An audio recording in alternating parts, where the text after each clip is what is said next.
جلاء الخاطر فی مناقب عبد القادر، اس کتاب کے اندر ایک واقعہ لکھا ہے۔ غوث پاک کا قدم، غوث پاک کا قدم کس کس کے کندھے پر ہے، غوث پاک کے آگے کس کس نے اپنا سر جھکایا ہے۔ آئیے میں اس واقعے کو اپنے الفاظ کے جامع میں پیش کروں تو آپ کو غوث پاک کا مرتبہ پتا چلے۔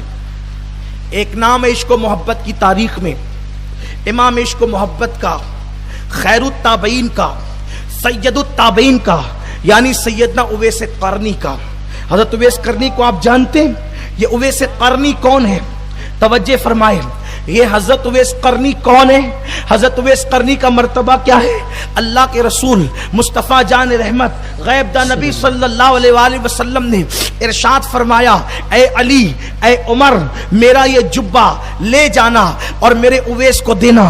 وہ یمن میں رہتا ہے، وہ قرن میں رہتا ہے، اور اس کو لے جا کر کے یہ جبہ دینا، اور جب وہ جبہ دینا اس کو میرا سلام کہنا، اور اس سے کہنا کہ وہ جبہ پہننے سے پہلے میری امت کے لیے دعا کرے، اگر وہ دعا کرے گا تو اللہ میری امت کو بخش دے گا۔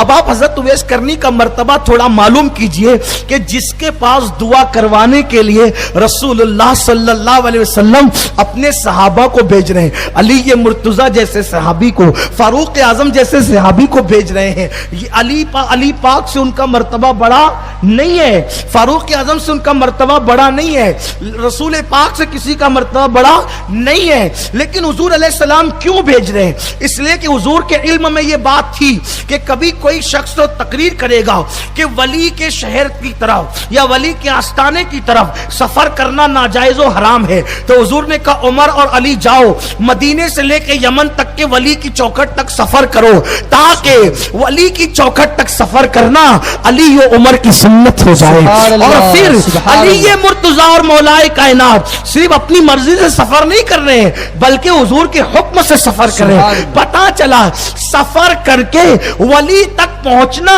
یہ مصطفیٰ جان رحمت کا حکم ہے، اور دعا کے لیے پہنچ رہے ہیں حضرت مولائے کائنات۔ اور مجھے تو یہاں پر ایک روشنی اور مل رہی ہے، سبحان اللہ، ایک روشنی اور مل رہی ہے۔ حضور اپنی نالین بھی بھیج سکتے تھے، سبحان اللہ، حضور اپنی نالین، سمجھ میں آئی بات؟ نالین بھی بھیج سکتے تھے، موئے مبارک بھی بھیج سکتے تھے، کوئی پھول بھی بھیج سکتے تھے۔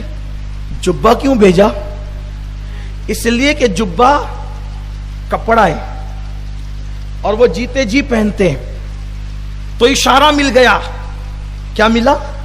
اشارہ کہ ولی زمین کے اوپر ہو تو اس کو پہننے کے لیے کپڑے لے جایا کرو، اور زمین کے اندر ہو، زمین کے اندر ہو تو اوپر چڑھانے کے لیے۔ سبحان اللہ، سبحان اللہ۔ حضور نے کپڑا ہی تو بھیجا نا، سبحان اللہ، حضور نے کپڑا بھیجا، جبہ بھیجا، اپنا بھیجا۔